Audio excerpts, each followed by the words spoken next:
এয়া আমাৰ নতুন ৰান্ধনী মোৰ ছোৱালী হয় তাই মোৰ লগত কি কয় থাকেই আজি আৰু তাই মাংস বনোৱা মোৰ লগত চাবৰ কাৰণে ইয়াতে বহি লৈছেহি তাই মোৰ লগত থাকেই মানে এইফালে চোৱা এইফালে চোৱা নমস্কাৰ আজি মোৰ চেনেললৈ আপোনাক সকলোকে স্বাগতম জনাইছোঁ আৰু মই আজি এটা নতুন ৰেচিপি লৈ আহিছোঁ ৰেচিপিটো হৈছে ব্ৰইলাৰ মাংস কেনেকৈ বনায় মই আজি আপোনালোকক এইখিনি দেখাম আহক মই এতিয়া দেখাওঁ বস্তুটো কেনেকৈ বনাম এতিয়া মই ইয়াত 2 কেজি ব্ৰইলাৰ মাংস লৈ লৈছোঁ আৰু এফালে মই পিয়াজ কাটি লৈছোঁ আৰু এফালে কেঁচা জলকীয়া আৰু তেজপাত লৈ লৈছোঁ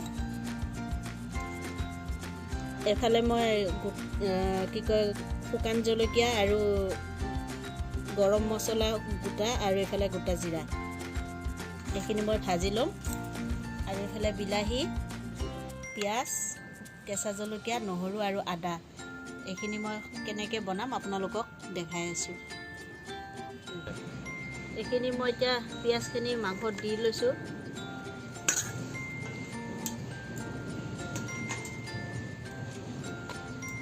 তাৰপিছত কেঁচা তেল দিম সৰিয়হৰ তেল দিম মই মাংসখিনি সানি থৈ দিম আধা ঘণ্টামান এনেকৈ ৰাখি দিম মই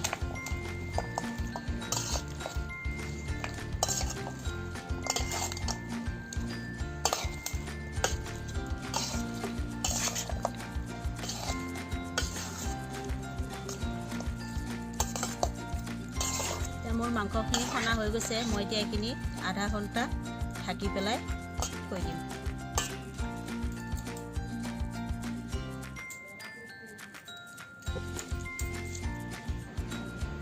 এফালে মোৰ কেৰাহী গৰম হৈছে মই এতিয়া এই শুকান মছলাখিনি ভাজি ল'ম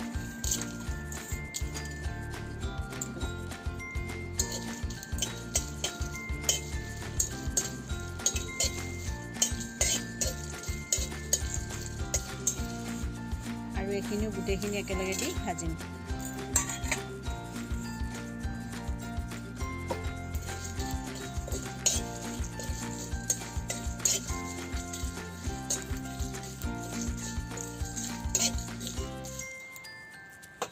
এয়া মোৰ মছলাখিনি হৈ গৈছে মই এইখিনি নমাই ল'ম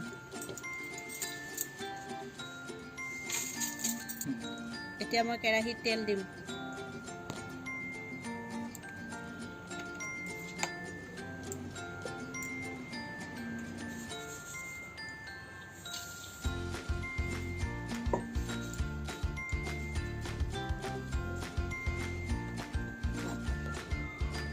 এতিয়া মোৰ ইয়াত তেল গৰম হৈ গৈছে মই এতিয়া প্ৰথমে জলকীয়া দিম তাৰপিছত নহৰু দিম তাৰপিছত পিয়াজ দিম তাৰপিছত আদা লাষ্টত মই বিলাহীখিনি দি এইখিনি গোটেইখিনি ভাজি এইখিনি গোটেইখিনি ঠাণ্ডা কৰি মিক্সিত প্ৰেছ কৰি ল'ব লাগিব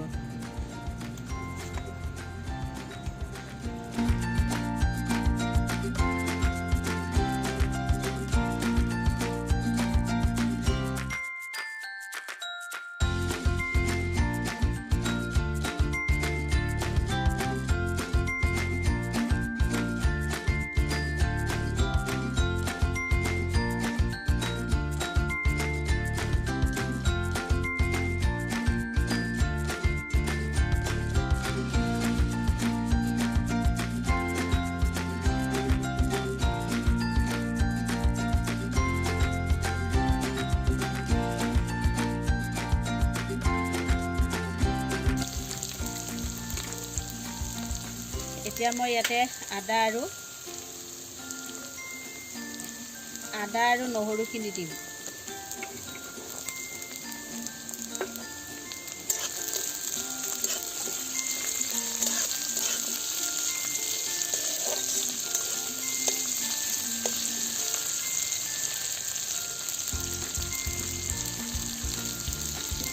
এতিয়া মোৰ এইখিনি ভজা হৈ গৈছে মই ইয়াতে এতিয়া বিলাহীখিনি দিম দি পেলাই মই ভালদৰে ভাজিম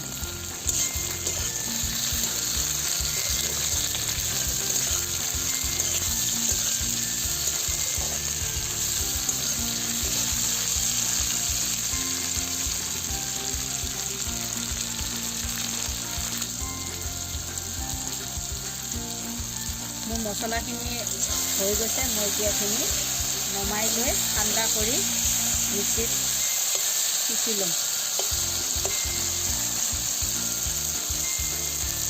লগতে মই গোটা গৰম মছলা আৰু গোটা জিৰাখিনিও মই মিক্সিত পিচি ল'ম।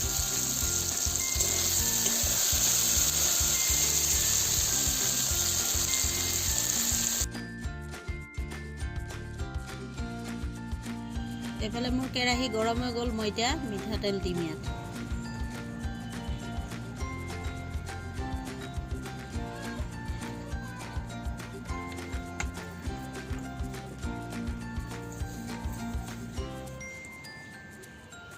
তেল গৰম হৈ গ'ল। মই এয়া চেনি দিম। চেনি দিলে মানে মাংসৰ কালাৰটো ভাল হয়। প্ৰথমে চেনি দিলোঁ।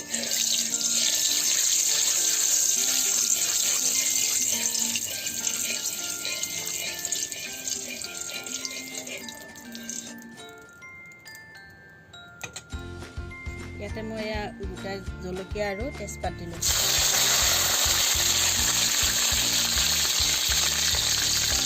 গোটা জিৰা দিলোঁ।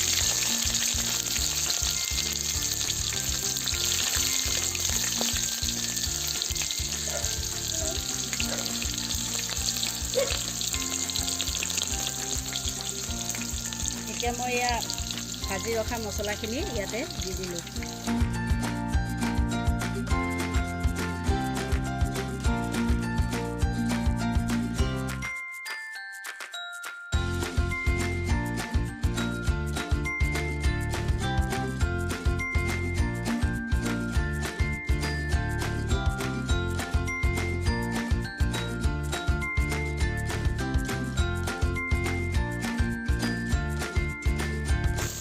এতিয়া মই ইয়াতে হালধি দিম।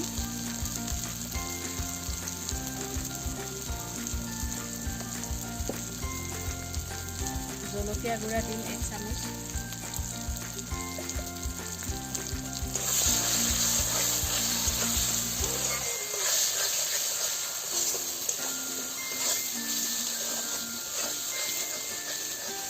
মই মছলাৰ পানীখিনি ইয়াতে দি দিছোঁ।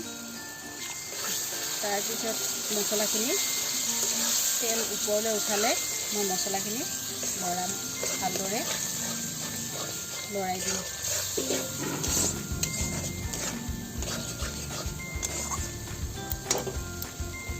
মছলাখিনি এতিয়া হোৱালে অকণ সময় ৰাখিম।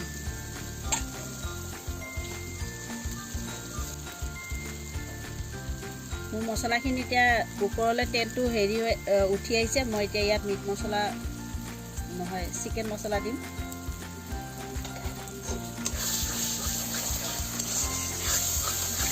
এতিয়া মই ইয়াতে মাংসখিনি ঢালি দিম।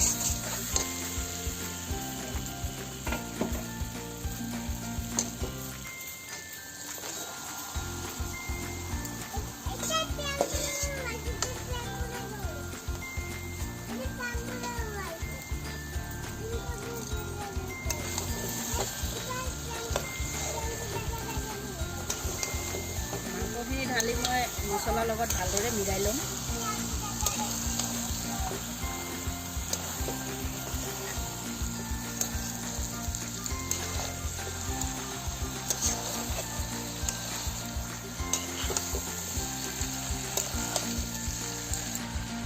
এয়া মোৰ ভালকৈ মছলা মিলোৱা হৈ গৈছে মাংসখিনি। ইয়াতে মই এতিয়া নিমখ দিম, সোৱাদ অনুযায়ী নিমখ দিম।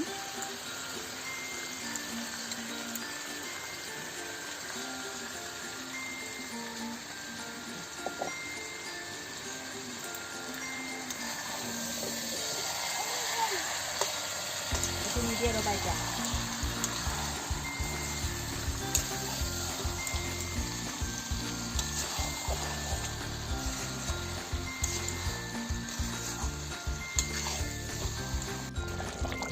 মাজত মই মছলা একো ব্যৱহাৰ কৰা নাছিলোঁ কাৰণে আপোনালোকক বস্তুটো দেখুওৱা নাছিলোঁ। ভিডিঅ'টো লম্বা হয় কাৰণে মই ইমান কৰা নাছিলোঁ, মানে ভিডিঅ'টো দেখুওৱা নাছিলোঁ। ইয়াত মই এতিয়া অথনি গোটা মছলাখিনি যে ভাজি থৈছিলোঁ সেইখিনি মই ইয়াত এতিয়া দি দিলোঁ। আৰু ইয়াত মই এতিয়া অকণমান ধনিয়া পাত দিম। তাৰপিছত মই মাংসখিনি নমাম।